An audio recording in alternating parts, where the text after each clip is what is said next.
Mucho gusto, mi nombre es Ramón Jeffrey Maradiaga, soy especialista en medicina interna, docente de la Universidad Católica, laboro en el Instituto Hondureño de Seguridad Social, donde hago guardia en el servicio de medicina interna, tanto en área COVID como área no COVID, y en la práctica privada pues asisto a un hospimed.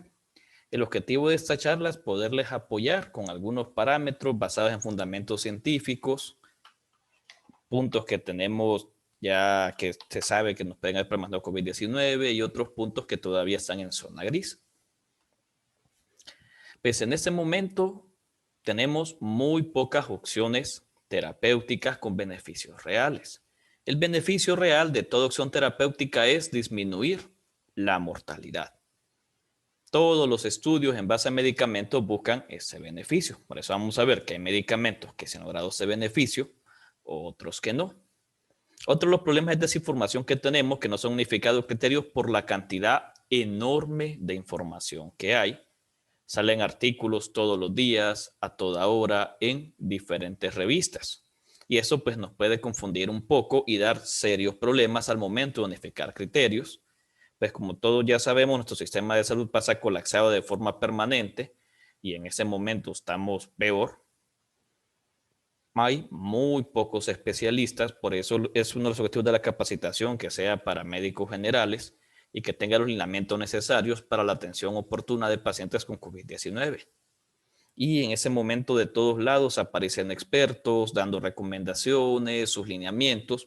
Yo no me considero un experto, sí me gusta leer todos los días sobre diferentes temas y COVID-19 es de los que más me ha costado por cómo ese bichito pues ha ido modificando día por día, cómo los esquemas que utilizamos hace un año pues actualmente han cambiado. Y expertos, creo que todo el que trata COVID-19 en ese momento tiene su experiencia que compartir.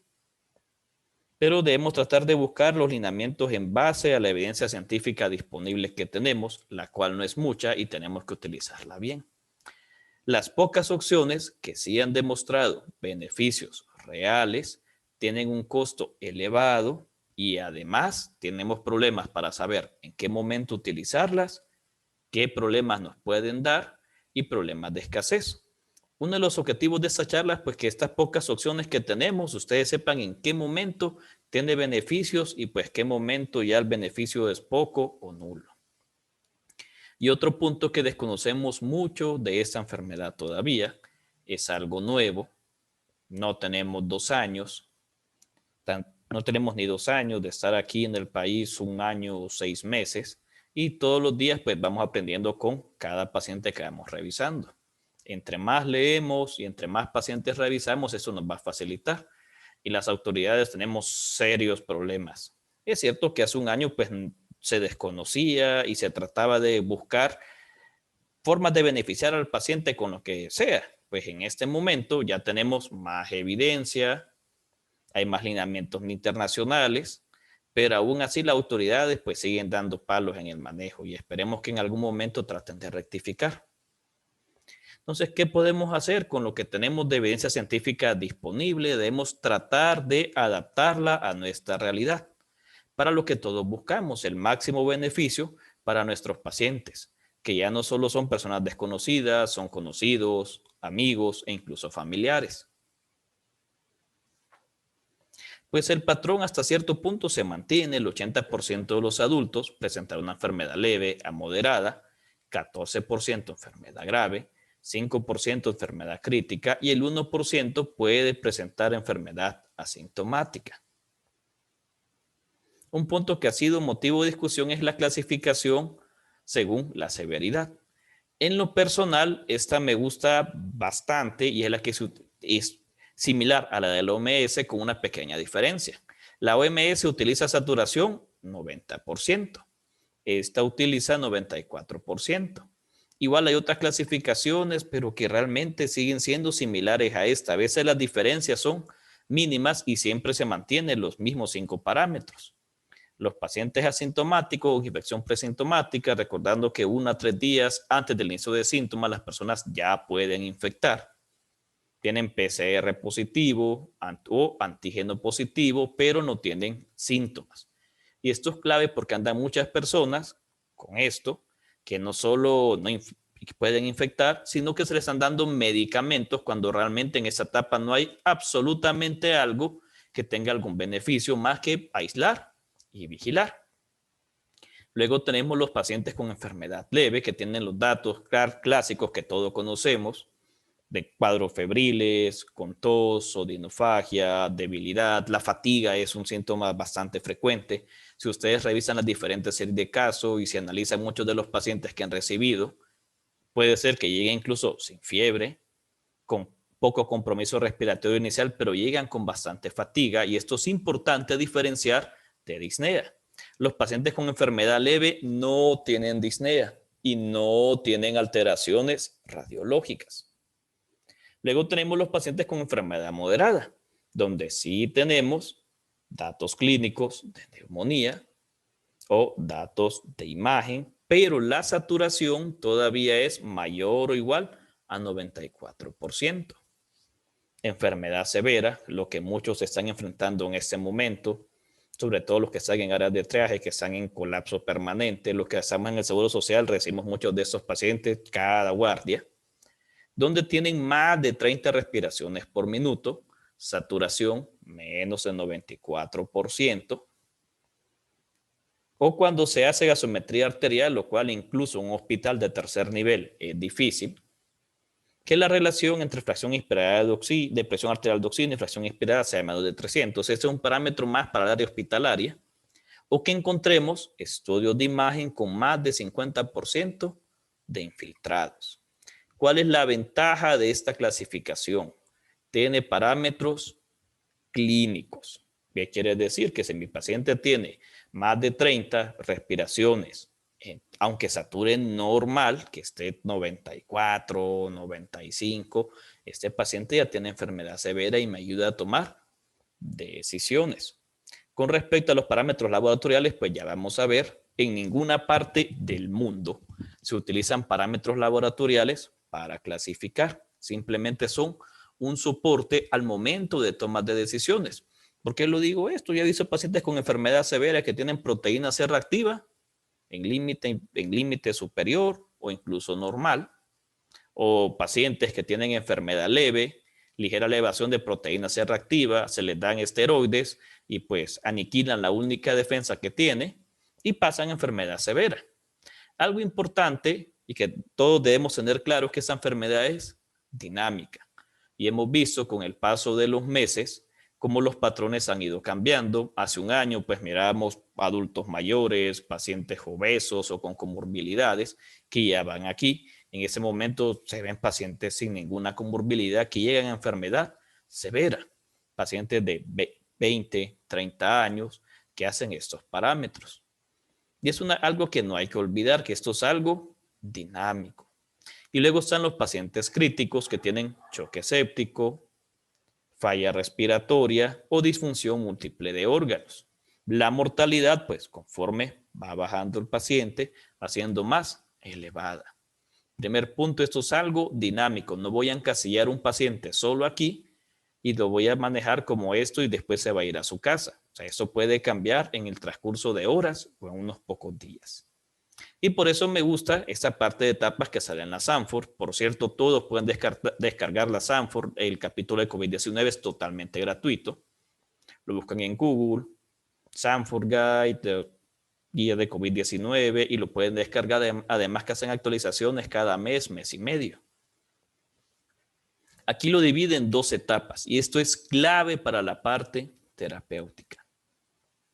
Primera etapa, día 1 a 10, cuando los pacientes tienen replicación viral activa.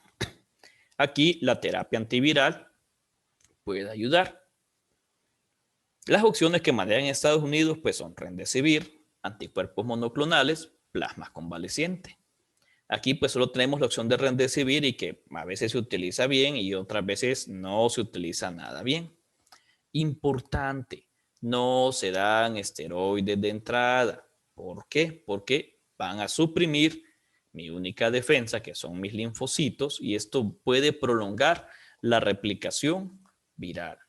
Dar esteroides sistémicos, malo. Y esto es lo bonito de esta etapa. Alguien puede decir, sí, pero es que he encontrado pacientes que a los 3 días ya tienen compromiso respiratorio. Y hay que ser claros en un punto. Para contar los días de síntomas es del primer día de síntomas, desde el paciente comenzó con cefalea, mialgias, fatiga. Puede ser que tenga ya 3 días de que esté con datos de neumonía, definitivamente. Y eso es algo que muchas veces se falla al momento de contar. Entonces se va a hacer la parte retrospectiva del paciente. ¿Cuándo comenzó su primer día? Es fácil cuando tienen fiebre, pero no todos hacen fiebre. Entonces preguntamos por los otros síntomas. Y si ustedes buscan de esa forma retrospectiva, van a ver que el paciente ya tiene 7, 8, hasta 10 días de síntomas. Por eso ese punto de ver cuál fue el día 1 de síntomas ayuda. Es importante ver el día que empeoró definitivamente, porque eso me da un cambio que mi paciente de enfermedad leve ya pasa a moderada o enfermedad grave. La segunda etapa es la etapa de disfunción inmune, donde la terapia antiviral ya no me ayuda y aquí se recomiendan esteroides.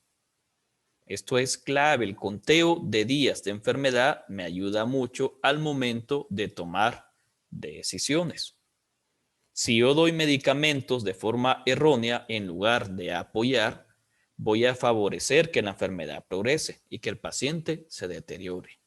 Y eso, aunque suene triste, es uno de los fenómenos que está ocurriendo, que por temor o por ignorancia se comienzan con medicamentos que no deberían darse en estas etapas. Si yo le doy Remdesivir a un paciente que tiene 14 días de enfermedad, no estoy haciendo nada porque es antiviral y le estoy quitando y el paciente está en inflamación. Igual, si yo doy esteroides cuando el paciente está en replicación viral, lo que estoy haciendo es puerta directa para que el paciente tenga mayor replicación y la enfermedad sea más grave. Esto aplica para todos los pacientes. Hay pacientes que no nos hacen enfermedad de respuesta inflamatoria, sí.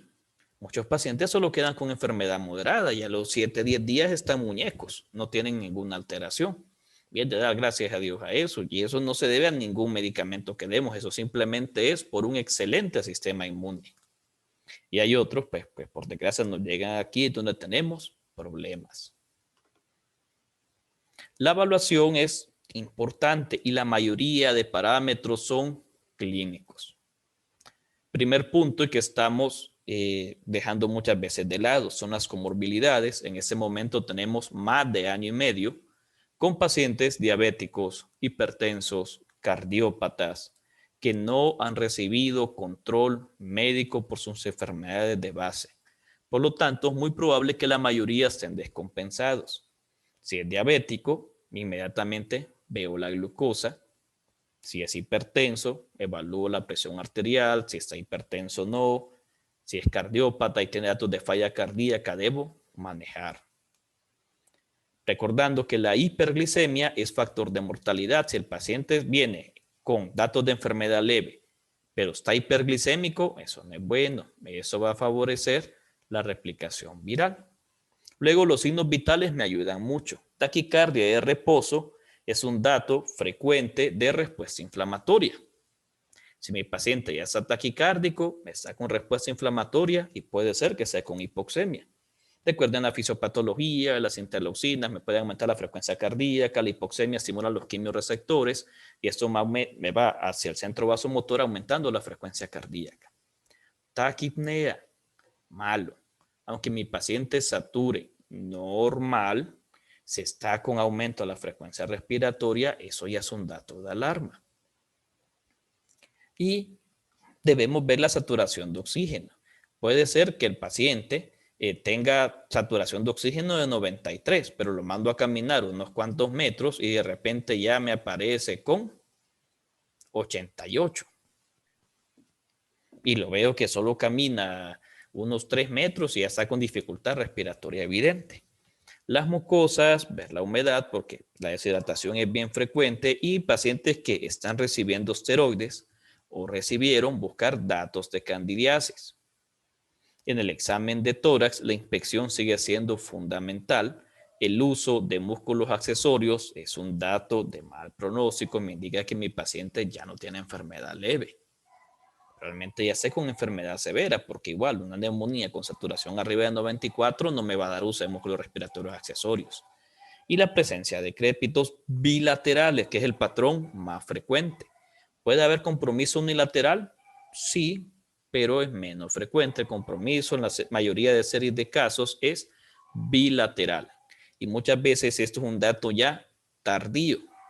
Utilicemos los signos vitales. Si está taquicárdico, con taquipnea, aunque no encuentre crépitos, esto ya no es normal, porque esta enfermedad es una neumonía atípica. Es algo que no se nos debe olvidar.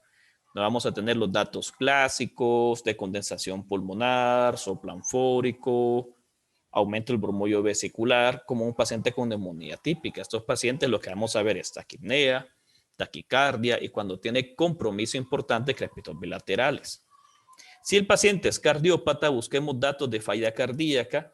Recuerden en la fisiopatología que en corazón y en endotelio de músculo liso hay gran cantidad de receptores AC2. Esos receptores AC2 pues favorecen que el virus adhiere y por eso el corazón es uno de los órganos choque de esta enfermedad y puede descompensar fácilmente y hacer que mi paciente haga falla cardíaca y aumente la mortalidad. También se ha reportado eventos cerebrovasculares, sobre todo en pacientes que ya están en etapa más tardía. Importante evaluar la escala de Glasgow o buscar algún déficit motor en pacientes con deterioro neurológico. Sobre todo en los adultos mayores o pacientes con múltiples factores de riesgo cardiovascular. ¿Cuáles son los pacientes con mayor riesgo de progresión de enfermedad? Índice corporal, más de 35. Enfermedad renal crónica.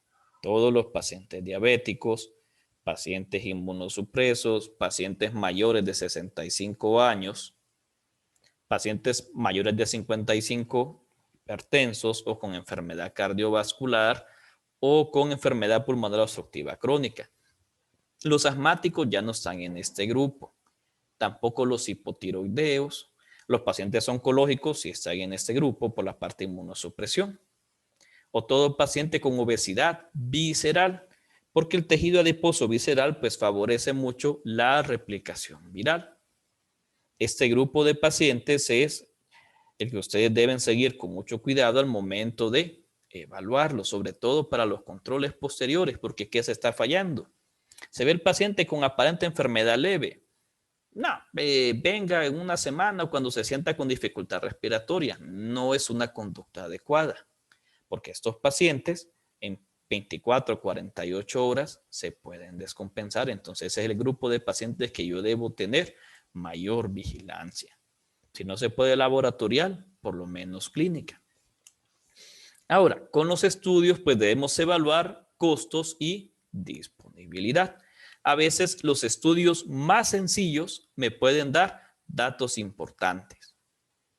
Muchas veces se quejan de que no tienen estudios de alta complejidad como interleucina 6, ferritina, que realmente el aporte que dan no es mucho. El hemograma sí me da datos importantes.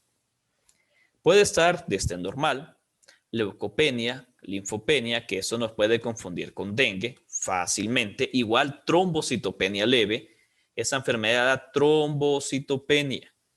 Punto importante, no confundir con dengue y todo paciente con fiebre, leucopenia, trombocitopenia en este momento, aparte de dengue, se debe pensar en COVID-19. Y un punto son los eosinófilos, que los pacientes tienen eosinopenia. Entonces el hemograma me puede dar todos estos datos. Sin embargo, se dan también en otras enfermedades. A partir del 7º día de enfermedad, cuando ya estamos entrando en la parte de respuesta inflamatoria, hay marcadores sencillos que nos pueden ayudar. Proteína C reactiva, una utilidad bastante impresionante. Desde principios del año pasado se vio que era un excelente marcador inflamatorio. Niveles arriba de 26 ya indicaban que podía haber complicaciones. Niveles más de 75 nos indica también más complicaciones. Deshidrogenasa láctica, aunque eso puede elevar con cualquier cosa, su elevación me puede sugerir que mi paciente ya está hipoxémico, Velocidad de eritrosedimentación es otro marcador inflamatorio, aclarando, todos estos son indirectos, no son específicos. Creatinina, ¿por qué? La función renal es importante al momento de decidir medicamentos, además que esta enfermedad me puede causar lesión renal aguda. Glucosa. Los diabéticos son un grupo de riesgo, la enfermedad por sí misma puede descompensar la glicemia, los esteroides pueden descompensar las transaminasas porque el virus también puede afectar los hepatocitos y causar elevación de transaminasas y como vamos a ver es un factor de mal pronóstico. Con solo estos de aquí arriba, que realmente no son exámenes difíciles de encontrar, pues ya me puede dar muchos datos. Ahora, si mi paciente no puede, yo tengo que enviar 2 exámenes, hemograma, proteína C reactiva. Hemograma, mido mis linfocitos, entre más bajos mis linfocitos, debo prepararme porque el paciente se va a complicar. Proteína C reactiva porque su elevación me indica que el paciente ya está entrando en la parte de inflamación. Recuerden que los inmunosupresos tienen un comportamiento diferente, no siempre van a elevar. Y tenemos el dímero D, que es un marcador que no necesariamente nos indica que el paciente está haciendo fenómenos trombóticos, como vamos a ver más adelante, pero su elevación también es una señal de alarma.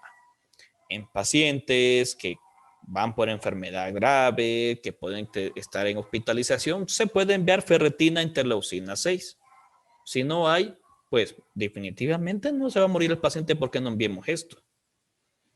Además, aquí puse algo a partir del 7º día. Me puede servir esto en un paciente que yo tengo dudas. Si miro al paciente que está muy comprometido y tengo mis dudas que están aparte de respuesta inflamatoria, los puedo enviar. Si están elevados, ese paciente está en respuesta inflamatoria.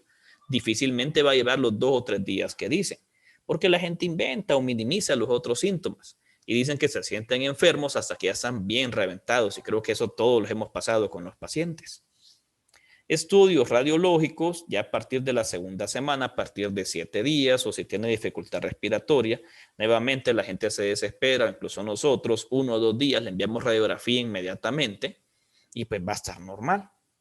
La tomografía me detecta cambios tempranos. Es ideal sobre todo en aquellos pacientes que yo tengo dudas y que tienen PCR negativo y antígeno negativo, pero yo tengo alta sospecha clínica y laboratorial. ¿Cuál es el problema? Pues la parte de costo y de disponibilidad. ¿Cuál es la ventaja? Es más temprano que la radiografía de tórax y me ayuda para ver qué tan severa está la enfermedad. Clasificaciones radiológicas, pues hay varias, pero simplemente, como vimos atrás, más de 50% de infiltrados, malo, va con enfermedad severa. Los estudios, nuevamente, tenemos que ver qué tenemos disponible y utilizarlos de forma adecuada. Combinamos los estudios de laboratorio más los hallazgos clínicos del paciente. Un error frecuente es que eleva un poquito proteína C reactiva, pero el paciente clínicamente está muy bien y le meten esteroides de entrada. O sea, no. Si ven las clasificaciones internacionales, no utilizan estos marcadores. ¿Por qué? Porque incluso en enfermedad leve puede haber una discreta elevación. Puede elevarse si el paciente tiene infección urinaria. Puede elevarse si tiene por su enfermedad autoinmune de base. Puede elevarse si tiene otro proceso infeccioso agregado, que tiene un absceso, que hizo flebitis porque estaba canalizado ya que estuvo hospitalizado el paciente. Por eso es importante relacionar esto con los hallazgos clínicos y los hallazgos radiológicos para el momento de tomar decisiones. ¿Qué marcadores son de severidad? Disminución de linfocitos, el radio neutrófilo linfocitos más de 3.5, que eso lo hemos visto frecuente. Vaya, vemos pacientes con 14,000 blancos, tienen 13,000 neutrófilos y 1,000 linfocitos. Ahí pues no ocupo mucho calcular el radio porque definitivamente está elevado. Elevación de creatinina y fosfoquinasa, proteína C reactiva, LDH, en pacientes que ya tienen enfermedad cardiovascular de base. No es a todo mundo que se le manda troponinas. Ferritina o elevación de dímero D también son marcadores de severidad. lesión renal aguda y con las transaminasas cuando están 5 veces arriba del valor normal. Este virus, pues, sí afecta a hígado y les va a causar a muchos de sus pacientes discreta elevación de transaminasas. Pero 5 veces arriba del valor normal, malo. Y luego está la presencia de trombocitopenia. Todos estos son marcadores laboratoriales que me dan alarma, me indican inflamación y mayor compromiso sistémico por la enfermedad.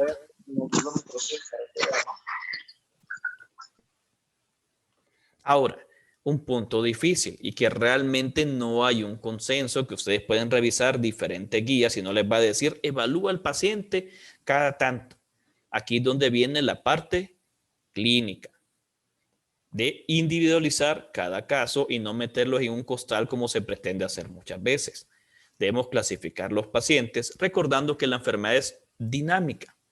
Un paciente con todos los factores de riesgo para complicarse puede comenzar tranquilamente con síntomas leves y a los 7, 8 días o incluso hasta 6 días podemos ver datos de enfermedad severa. En cada control podemos medir hemograma, proteína C reactiva, si se puede, velocidad de alimentación, LDH, si es diabético o si está con esteroides, glucosa, porque si damos esteroides y el paciente ya estaba prediabético o era un diabético que no se había diagnosticado, entonces ahí nos va a ser hiperglicemia. Y otras pruebas que consideremos según la clínica y disponibilidad de recursos. Ahora, ¿cada cuánto evaluar?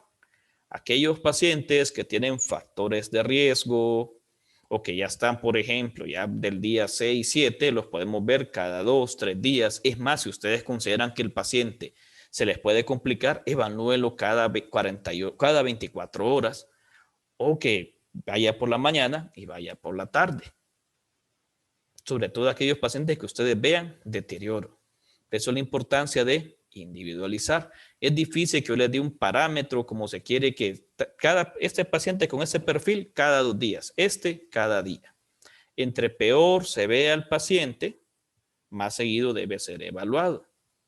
Si el paciente ya va por día 10, no me ha hecho ninguna elevación de marcadores y clínicamente está bien, ya va saliendo, lo puedo ver en 2, 3 días, hasta 4 días. Si el paciente está en día 1 que viene comenzando, pues lo puedo ver a los 4 o 5 días para ver evolución, ya que sé que no es mucho lo que puedo hacer más que manejo sintomático. Y un marcador laboratorial útil es la elevación de la proteína C reactiva.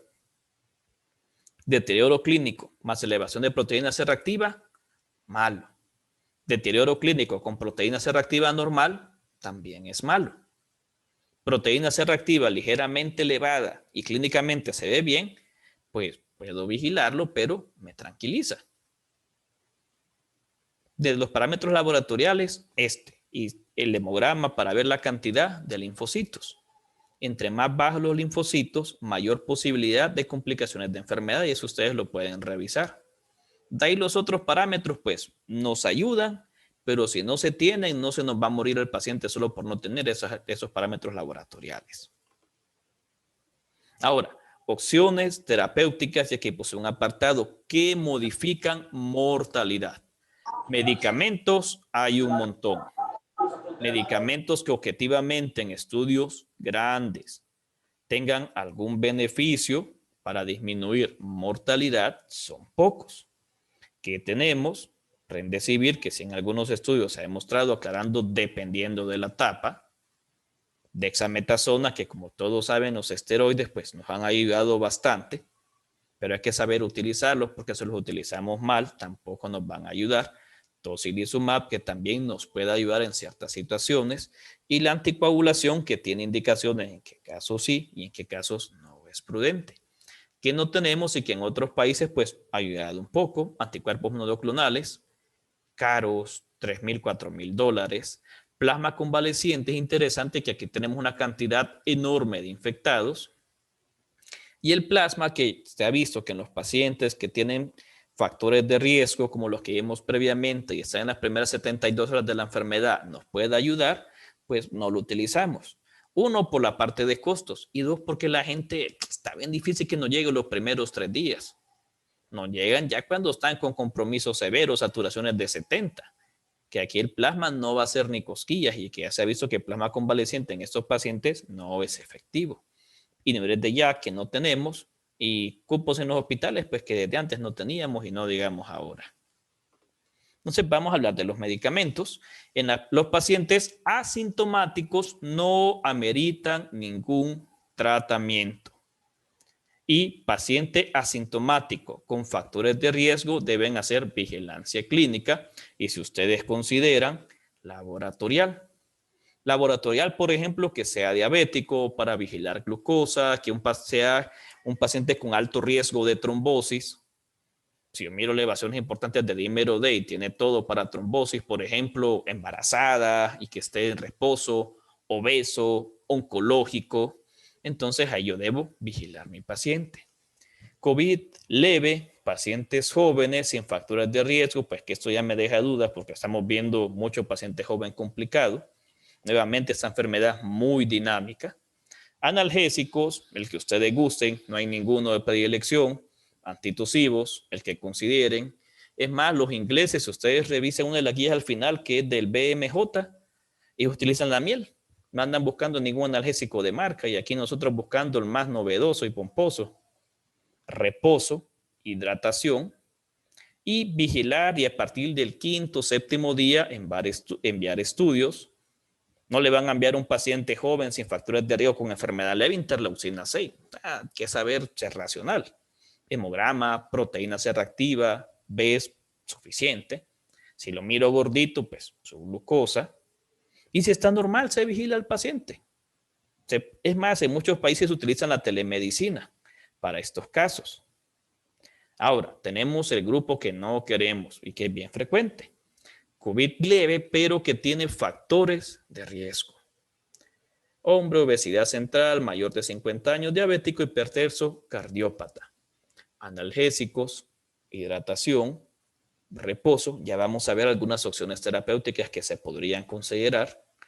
Vigilar al quinto, séptimo día, enviar estudios y seguir vigilancia.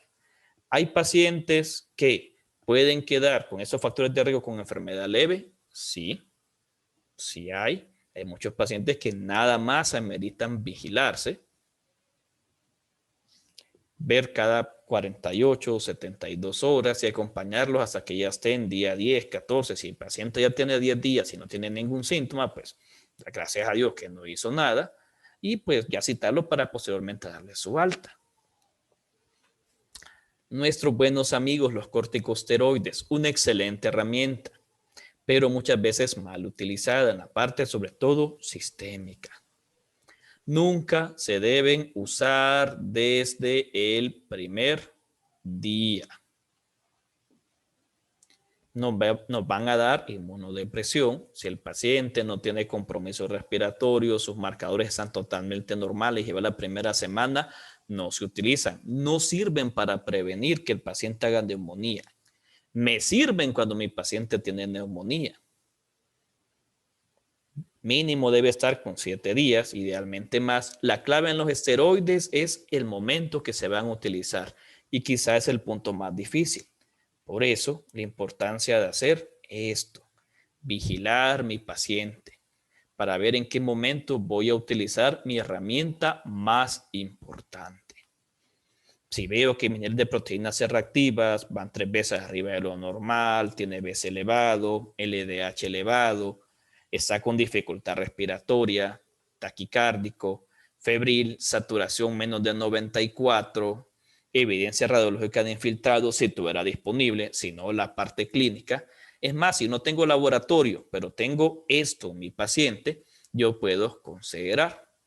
Punto importante. Los distintos lineamientos internacionales recomiendan utilizarlos en pacientes hospitalizados con oxígeno. No tenemos hospitales, no tenemos oxígeno, pues riesgo, beneficio, creo que todos los hemos utilizado ya en pacientes ambulatorios. El punto es en qué momento. ¿Qué parámetros? Lo ideal entre mayor cantidad de parámetros clínicos, laboratoriales y radiológicos me den seguridad, voy a tener mayor efectividad en mi paciente. Y un parámetro clave es el deterioro respiratorio.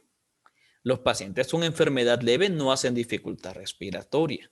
Si un paciente tiene enfermedad moderada y sé que ese paciente rápidamente me puede caer en enfermedad grave, pues de modo, riesgo-beneficio, yo puedo considerar.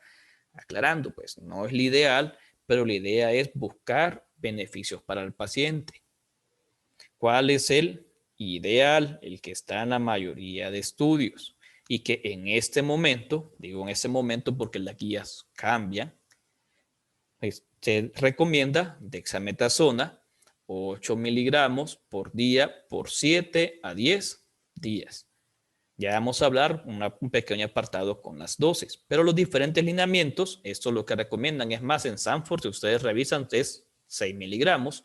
Aquí lo que tenemos son ampollitas de 8 miligramos.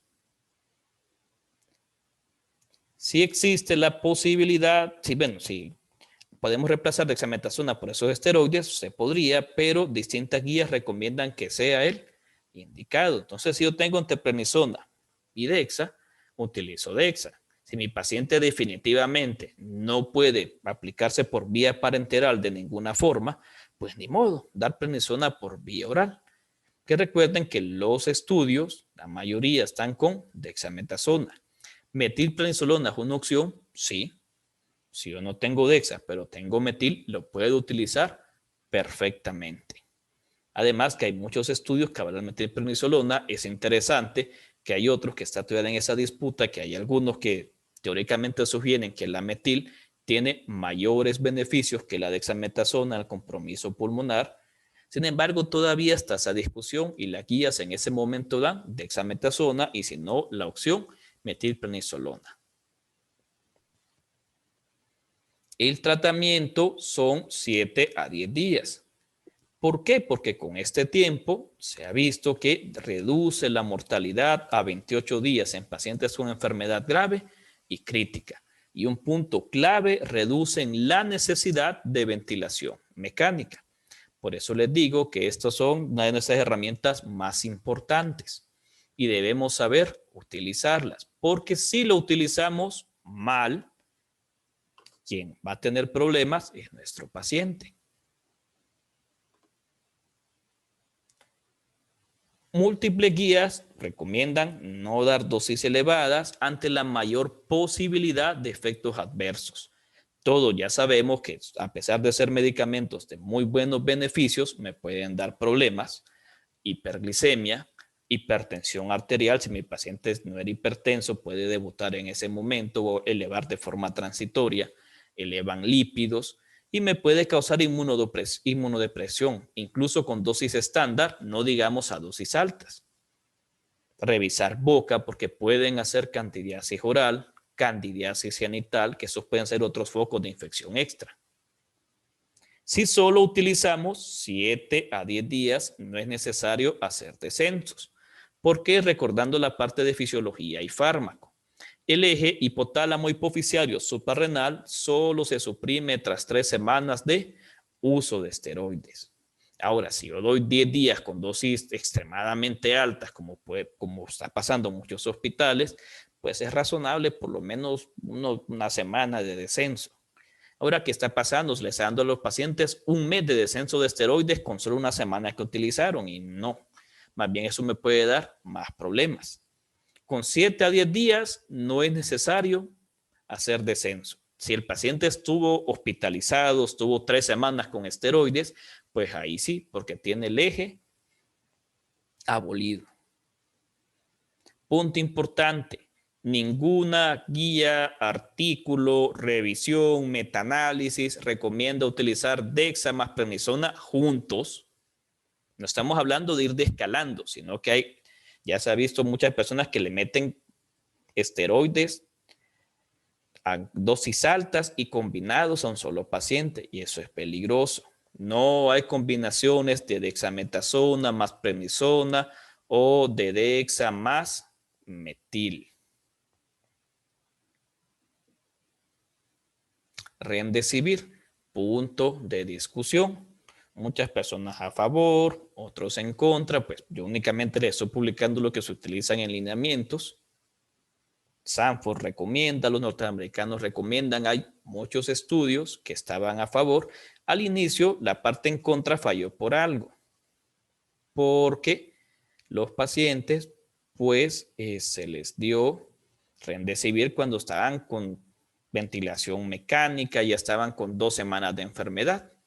¿Y qué van a hacer los antivirales con 2 semanas de enfermedad? Pues nada, porque ya estamos en respuesta inflamatoria, no replicación viral. Le puedo dar Remdesivir al día 1 del paciente, al paciente, y va a mejorar, pues tampoco va a hacer nada, porque no es esa la indicación. Y ese es el problema. Tenemos un margen bastante limitado de qué momento utilizar. Se ha visto que pacientes con enfermedad grave puede ayudar, pero en pacientes con enfermedad moderada, o sea que tienen compromiso respiratorio y factores de riesgo, sí puede ayudar el uso de Remdesivir. ¿Y cuáles son estos pacientes? Los que encontramos con neumonía, gorditos, diabéticos, hipertensos, cardiópatas, adultos mayores, pues no es un grupo raro de pacientes. ¿Qué beneficio se ha visto? Que sí puede reducir la mortalidad y el tiempo de resolución de síntomas, utilizándolos de forma precoz. Que no todos los estudios dicen eso, es correcto. Hay estudios donde no se ha encontrado beneficio, otros que sí se han encontrado beneficio. Los norteamericanos lo utilizan bastante. Los europeos, pues algunos tienen sus dudas. Las guías panamericanas de infectología que salieron de este año estaban con sus dudas. Aquí sí se ha utilizado en diferentes hospitales, beneficios buenos, otros no tantos, pero hay un punto importante, el día. Y por eso aquí les puse este pequeño, este es uno de los estudios más importantes con el tiempo. Menos de 9 días, bien. Más de 9 días, mal. Si mi paciente tiene 12 días de enfermedad, ¿me sirve darle Remdesivir? No. Si mi paciente tiene 2 días de enfermedad y no tiene neumonía, ¿le puedo dar Remdesivir? Tampoco. Y este es el punto más difícil. Mi paciente debe tener neumonía, ya sea moderada o grave, y estar antes de 9 días. En esos casos, sí puede haber beneficios. ¿Me sirve dar Remdesivir a un paciente con síntomas leves en compromiso pulmonar? No. ¿Se lo puedo dar? Sí, pero la enfermedad leve, el tratamiento es sintomático y no se ha visto ningún beneficio en un paciente con enfermedad leve y que se le dé Remdesivir porque tiene factores de riesgo para disminuir la posibilidad. Es más, estaría botando uno de los pocos cartuchos que tengo. El tiempo de tratamiento son 5 días, 200 primera dosis, 100 miligramos al día, los otros 4 días, en total 5 días. Entonces, ¿qué días serían buenos para iniciar? 7, 8, 9. Por eso les digo, es un margen bastante pequeño. Es una herramienta que nos puede ayudar, sí, pero tiene sus limitaciones.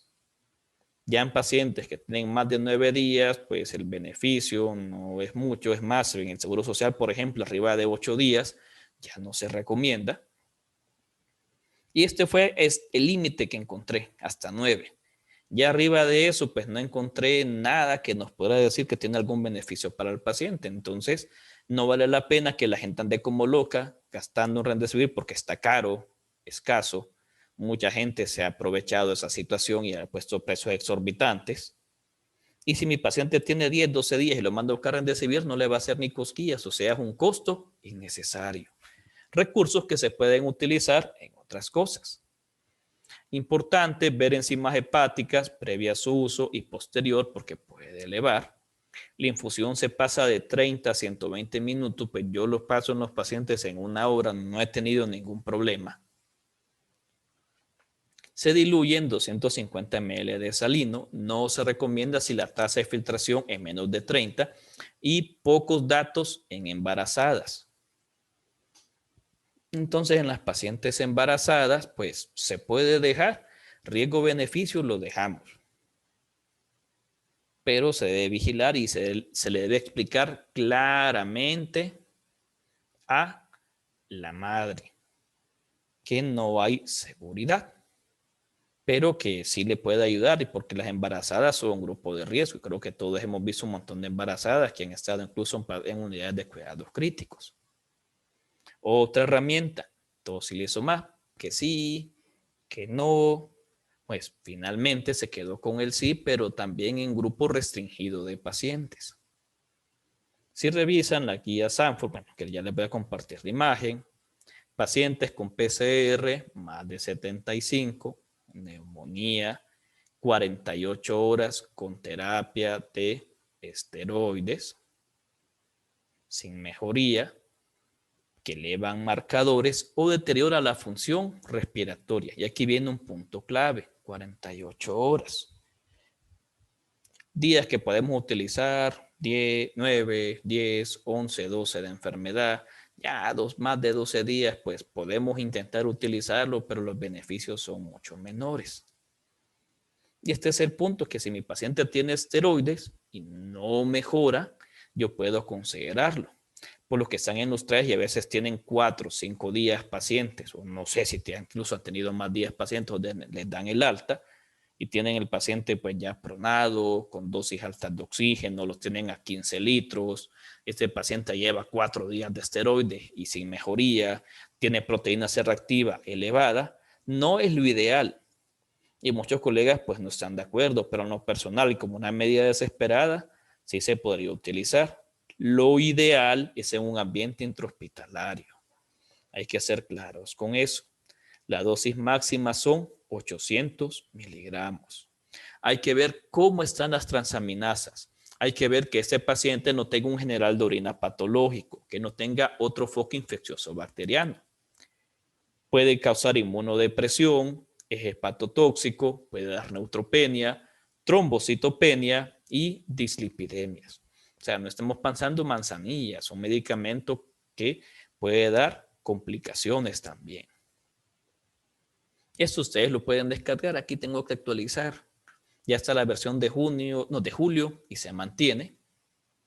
Hospitalizados, porque los norteamericanos, pues estos pacientes los hospitalizan. Enfermedad moderada, sin oxígeno y que tiene riesgo de progresión, obesos, cardiópatas, hipertensos, diabéticos, mayores de 65 años, remdesivir, no dexametasona.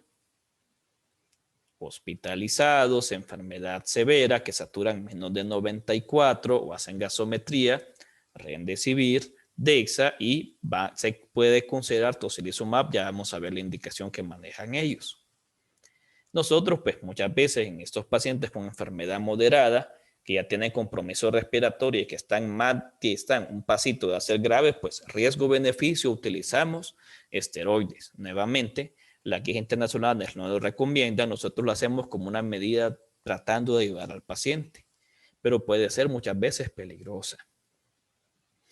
Pacientes críticos que requieren ventilación mecánica, Dexa, miren aquí son claros con la parte de remdesivir, pues ya en pacientes que están incluso en ventilador, que fue donde se hizo el estudio de solidaridad, no tiene beneficio.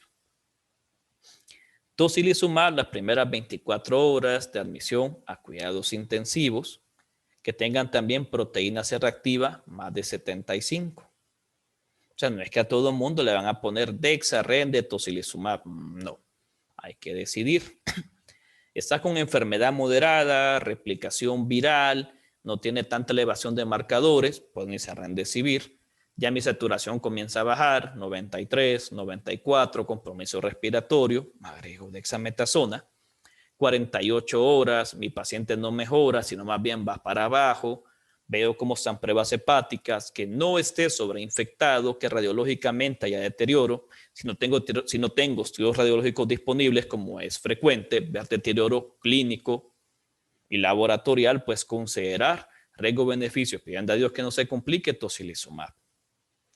Los antibióticos. Esta enfermedad es viral. El virus se burla de cuando dejamos antibióticos. ¿Da neumonía? Sí, es neumonía viral. Tenemos neumonías virales hace décadas y no se dan antibióticos. Fiebre, leucocitosis son parte de la respuesta inflamatoria sistémica. Neumonía es por pura inflamación que tiene este paciente. La prevalencia de sobreinfección bacteriana es baja en hospitalizados. No se dan ambulatorios. Y no hablo de un hospitalizado de 2 o 3 días, hablo de las series en pacientes que han estado en UCI, ventilados, pues donde todos sabemos que un paciente que está en cuidados críticos y con soporte ventilatorio tiene una posibilidad mayor de infectarse, ya sea con COVID-19 o con cualquier otro bichito. ¿Cuál es el problema? Aumentamos el riesgo de infecciones bacterianas, de resistencia bacteriana a futuro. Aquí les pongo una pequeña serie. La prevalencia pues fue de 11.6% en pacientes hospitalizados. Esta es otra de 7% en UCI, pues obviamente la posibilidad de infección es mucho más alta. Por eso, pues muchos pacientes que ya están intubados y tienen varios días, sí se les da antibióticos porque se sobreinfectan. Además que yo debo buscar otros bichitos. Si tiene infección de tracto urinario, tratarla. Si tiene flebitis, porque está con catéter, tratarla. Las coinfecciones son más frecuentes en pacientes críticos, con síntomas respiratorios prolongados, estancia prolongada. Por 2 o 3 días en un hospital se va a sobreinfectar. No, si deteriora a mi paciente, no va a ser por sobreinfección, es por pura respuesta inflamatoria. Si elevan más los blancos, eleva más proteína C reactiva, tiene más infiltrados, eso no va a ser por sobreinfección bacteriana, eso es por pura inflamación. ¿Le puedo dar antibióticos? No va a hacer nada. Resistencia es lo que vamos a hacer. Y eso es preocupante, que se está abusando de los antibióticos. 2, 3 antibióticos y el paciente no mejora, es obvio, porque no es infección bacteriana. ¿Que tiene neumonía? Sí, es neumonía viral por inflamación.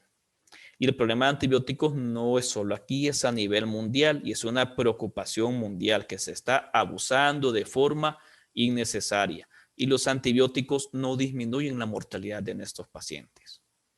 Vaya, un ejemplo de uso de antibióticos, anteayer que me tocó guardia, una señora ya 26 días, o las últimas 48 horas comenzó a hacer leucocitosis, elevó un poco proteína C reactiva, procalcitonina elevó un poco, la señora cirrótica, diabética, saturaba 96 con 10 litros y más bien iba mejorando. Pues eso ya no era por la enfermedad, además que tenía 26 días en el hospital.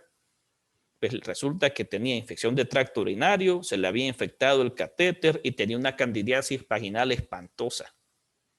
Que no se la encontré yo, o sea, se la encontraron las enfermeras. Se les puso la sonda y me dijeron que había un desastre ahí, el ver, sí.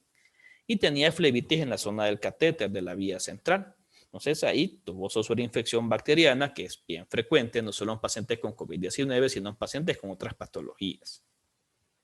En esos casos, pues que estos pacientes estén así, ahí sí puedo considerar. Pero solo porque el paciente tenga deterioro clínico no le voy a dar antibióticos. Simplemente, si hay elevación de marcadores es por pura inflamación. La anticoagulación es otro punto fuerte de discusión. ¿Pacientes hospitalizados? Sí. En el caso de los colegas que están en los triajes, si tienen pacientes hospitalizados, que es una zona de hospitalización, lo cual sé que no debería ser de hospitalización, pues sí tienen que utilizar anticoagulación, pero se recomienda profiláctica, siempre y cuando no tenga contraindicaciones el paciente. En no hospitalizados, los niveles de dímero D, protombina, fibrinógeno y plaquetas no son indicadores de anticoagulación y ese es uno de los puntos de mayor discusión. Y aquí es donde viene el razonamiento clínico. Si mi paciente está joven, camina, no tiene ningún factor de riesgo de hipercoagulabilidad, ¿por qué le voy a dejar? Ahora, si es un paciente obeso que está solo acostado, que además tiene un problema oncológico y está con una enfermedad moderada o grave, ese paciente ocupa estar anticoagulado porque tiene un montón de factores de riesgo. Tenemos que ver la movilidad del paciente, el riesgo de hemorragia, porque si ustedes revisan los estudios de coagulación, ese ha sido el problema.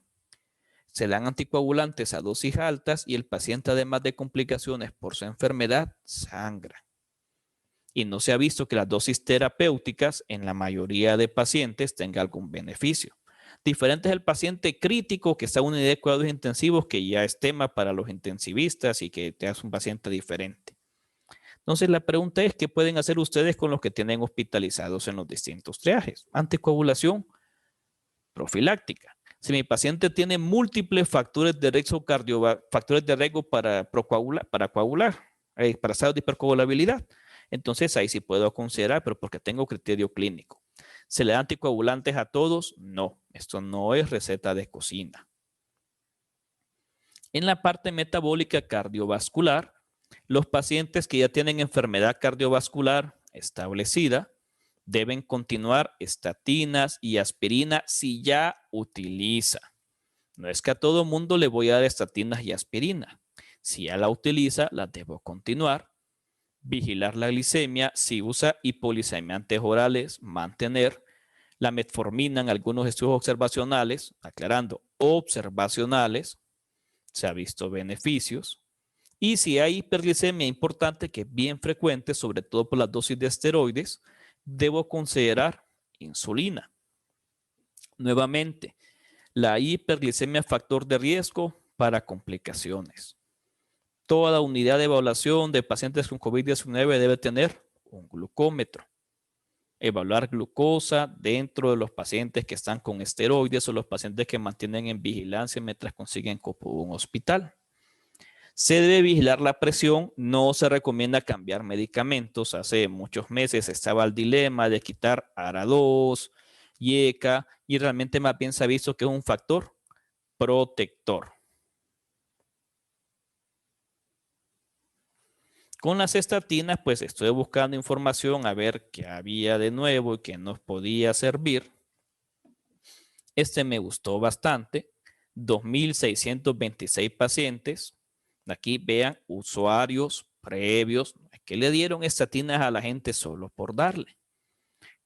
Pues hicieron una buena serie de hicieron un buen estudio randomizado, se evaluaron los pacientes y se vio que el uso de estatinas en pacientes hospitalizados que usaban estatinas se asocia con menor mortalidad. Hay uno que es chino, metaanálisis, pero estaba bien grande. Sin embargo, había variabilidad en las muestras y en las dosis. Entonces no lo puse porque más bien nos podía confundir. Este me gustó bastante porque eran claros en este punto. Usuarios previos. ¿Qué quiere decir? Que si mi paciente ya tomaba estatinas, yo lo puedo utilizar. Si mi paciente no usaba estatinas, pero tiene indicación para prevención cardiovascular secundaria, está dislipidémico, es diabético dislipidémico, yo le puedo dar estatinas sin ningún problema. Pero no le voy a dar a todo el mundo estatinas. Esto simplemente se ve que seguir utilizando da seguridad y puede tener beneficios en las que ya utilizaba. Y es interesante que ellos aclaraban en una parte del artículo que no solo consideraban que era por las estatinas, sino que el paciente estaba con metformina, que además tenía un ARA2 y que se consideraba que todo eso, más el control de su enfermedad, por eso la importancia de controlarlas, podía tener beneficios. La colchicina, punto fuerte de difusión. Recovery, pues fue claro y dijo que no había beneficios en mortalidad, que es el punto fuerte, lo que todos buscamos. Esta revisión ustedes la pueden buscar así como está, es del Ministerio de Salud de Argentina, es reciente, lo que era finales de junio que salió, igual lo que salía en Recovery, que ellos lo utilizaron de referencia. Pero esta parte está bien interesante. Podría asociarse con disminución de la necesidad de hospitalización en pacientes con enfermedad leve de reciente comienzo. Pero la certeza es baja. Bueno, certeza baja tenemos en muchos estudios. Lo que sí está claro es que salió un recovery, pues no me va a disminuir la mortalidad. Pero podría ayudarme a la necesidad de hospitalización. No sé si alguno de ustedes leyó el Greco, que fue una muestra bastante pequeña, donde disminuía la estancia hospitalera en los pacientes. Luego salió el Corona, donde realmente no había un beneficio en mortalidad, pero sí en la parte de estancia hospitalaria. Además que tiene efecto en la parte desde el punto de vista de síntomas. Lo puedo dejar como manejo sintomático Importante, un subgrupo de pacientes que sí se vio beneficiados son los pacientes cardiópatas, donde sí ya se ha visto los beneficios de la colchicina y probablemente en algunos años pueda ser una herramienta más en los pacientes con eventos coronarios. Entonces, pacientes cardiópatas, pacientes diabéticos, yo lo puedo dejar en enfermedad leve a moderada, aclarando, muchas guías no lo recomiendan. Si nos vamos a la parte de literatura inglesa y europea, por eso puse esto de Argentina, que es una realidad similar a la nuestra. Y es una revisión bastante completa y objetiva. Les recomiendo a los que les gusta utilizar colchicina que la lean. Yo la leí y me ayudó bastante. Pero nuevamente, no se asocia a beneficios de desenlaces críticos. ¿La puedo dejar para disminuir síntomas? Sí. ¿Para tratar de disminuir la posibilidad de que se hospitalice? Sí. ¿Me baja la mortalidad? Desgraciadamente, no.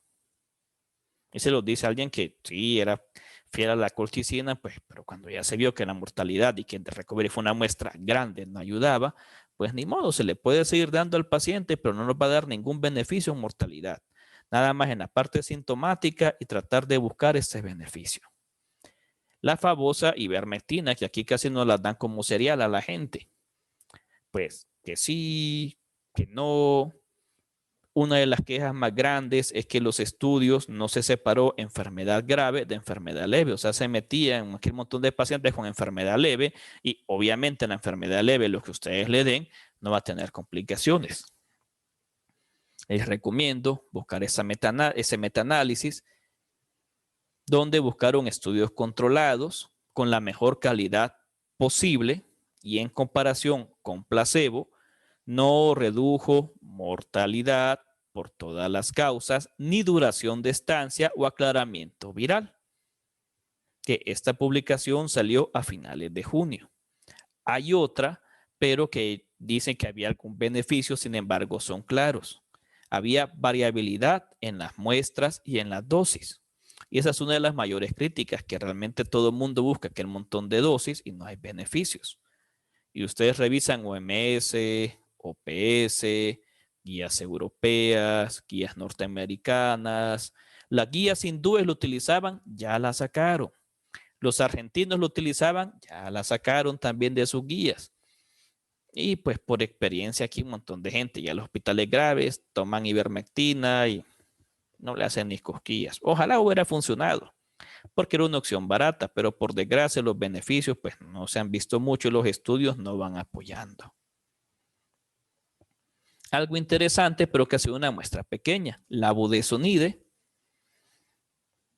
Nosotros lo utilizamos aquí, ya sea nebulizado o inhalado, iniciando los primeros 7 días, posteriormente el inicio de síntomas leves. El mecanismo, pues, es tratando de disminuir la replicación viral en los receptores AC2 en pulmón. Pueden buscar este artículo, ahí les explica bastante de por qué. Se utilizó en polvo seco, 400 cada 12 horas, y se vio que la administración temprana redujo la posibilidad de necesitar atención médica y redujo el tiempo de recuperación. Aclarando, la muestra fue pequeña, no fue una muestra de miles. ¿Lo podríamos utilizar en pacientes con factores de riesgo? Pues sí, es una herramienta y realmente no perdemos nada. Se puede buscar algún beneficio, pero hay que ser claros. No se ha visto que reduzca la mortalidad y la muestra fue bastante pequeña. Habría que ver ya en muestras más grandes si tiene algún beneficio. La famosa aspirina. Hay estudios pequeños donde aparentemente hay algún beneficio. Las poblaciones, hipertensos, diabéticos, cardiópatas, pero en recovery pues se vio que no mejora la supervivencia. Fue una muestra grande. Nuevamente, nuestro principal punto en todo medicamento es reducir mortalidad, ya que ese es el problema. No redujo la mortalidad. Se vio que había una ligera reducción de la duración de hospitalización. 8 los que tomaban, 9 los que no tomaban. En la parte de ventilación mecánica no tuvo efectos. No se asoció con reducciones de mortalidad a los 28 días o riesgo de progresar. Ahora, ¿en qué pacientes sí debemos continuar? Todo paciente con enfermedad cardiovascular para prevención secundaria sí tiene que tomar, porque si no lo mata el bichito, lo puede matar la enfermedad cardiovascular. Pero tristemente, no. ¿Que hay estudios que muestran algún beneficio? Sí, pero la muestra es muy pequeña en comparación. Yo le voy a creer más a un estudio de 7,000 con buenos criterios que un estudio de 100 personas. O sea, el de 100 personas con cualquier cosa puede haber un aumento, puede ser una casualidad, pero ya con 7,000 que no haya beneficio, pues no. Y se los comento, pues porque la idea es meter la aspirina a todo mundo. Y aparte de sangrado digestivo, no vamos a ver ningún otro beneficio. Si mi paciente tiene enfermedad cardiovascular establecida, definitivamente tengo que dar aspirina para prevención cardiovascular secundaria. Pero en el resto de los pacientes, no. Un punto de discusión: esteroides, dosis altas o estándar, Dexa o metil. Como les dije anteriormente, las guías en este momento avalan la dosis estándar. 6 miligramos de dexametasona, pues 8 que es que utilizamos. Hay estudios que dicen que dosis altas puede ayudar, sí, pero hay estudios también que dosis bajas, que dosis altas no pueden ayudar. Entonces les puse de los dos lados para que tengan su punto de vista. Ya va, solo quiero decirle algo a la niña. Ah, aquí en silencio. Listo. Pues este fue de 418 pacientes, una muestra pequeña, fue en España. Vieron 48 horas con dosis altas hasta el tiempo del alta y vean que aquí utilizaron los ambos que están en discusión, porque ese es el otro punto. Unos partidarios de Dexa, otros de metil, pues en lo personal, el que tengan disponible, utilícenlo. Ambos tienen beneficio en los pacientes, utilizándolo en el momento oportuno. Miren las dosis que utilizaron, 1 a 2 miligramos por kilo día. Dexa, 20, 40 miligramos por día. La conclusión, ustedes pueden buscar el estudio perfectamente, aquí está la referencia. No encontraron mejoría en la función respiratoria o tiempo hasta la alta asociado al uso de glucocorticoides a dosis altas. Entonces aquí utilizaron los dos a dosis altas, no los compararon. En este otro, sí los compararon. Pero, ¿cuál fue la diferencia? Utilizaron dosis estándar de dexametasona y dosis altas de metilprednisolona. Nuevamente, no fue una muestra muy grande. Se encontraron que en el brazo de metil disminuyó estadísticamente de forma significativa el tiempo de recuperación, la necesidad de traslado a cuidados intensivos y los marcadores, menos proteína C reactiva, menos dímero D y menos NDH. Pero aquí los mismos autores del estudio colocan que se requieren estudios controlados, aleatorizados, con metilprednisolona para corroborar su efecto. Ya que podría tener beneficios, sí. Hubiera sido interesante pues, ver otro como este, donde estaban también dosis altas de dexametasona. Ahora, esto ustedes lo pueden leer, es una carta al editor, es uno de los puntos de vista más objetivos que he leído y por eso se los quiero compartir. Todos sabemos que utilizar dosis altas me puede dar efectos adversos. Eso no tenemos dudas. Utilizar dosis altas me va a dar más hiperglicemia, puede aumentar la posibilidad de infecciones, incluso con dosis estándar. Y se desconocen sus consecuencias en la eliminación del virus. Ahora, las dosis altas de corticosteroides sistémicos en pacientes con COVID-19 grave deben basarse en el reconocimiento de neumonías organizadas, caracterizadas por tomografías, por médicos respiratorios. Bueno, aquí es por la traducción que sería neumo, incluye UCI y radiólogos. ¿Qué quiere decir? Que no podemos darle a todo mundo dosis altas o a todo mundo dosis estándar. Es un punto de discusión. Yo entiendo cuando los colegas de intensivo dan dosis extremadamente altas porque no es lo mismo un paciente ambulatorio que un paciente ventilado, con el objetivo pues, de buscar el mayor beneficio. Ahora, si yo le doy 32 miligramos de Dexa o 1 gramo de metil a un paciente porque tiene 15 proteína C reactiva y saturación de 96, pues lo llevo con el señor más rápido, porque le voy a causar una inmunodepresión severa. Pero si me llega un paciente en los triajes, que esto es un caso frecuente, el cipote de 70 años que tiene proteína C reactiva de 200, satura 88, BES de 40, LDH de 600, no ha recibido medicamentos, no tengo cupo en ningún hospital porque todos están llenos y a menos que alguien se muera y sabemos que un cipote de esos de 70 años está bien difícil que le den cupo, pues en esos casos, si yo utilizo una dosis alta, creo que nadie les va a decir que están equivocados, porque se está tratando de buscar el mayor beneficio para el paciente.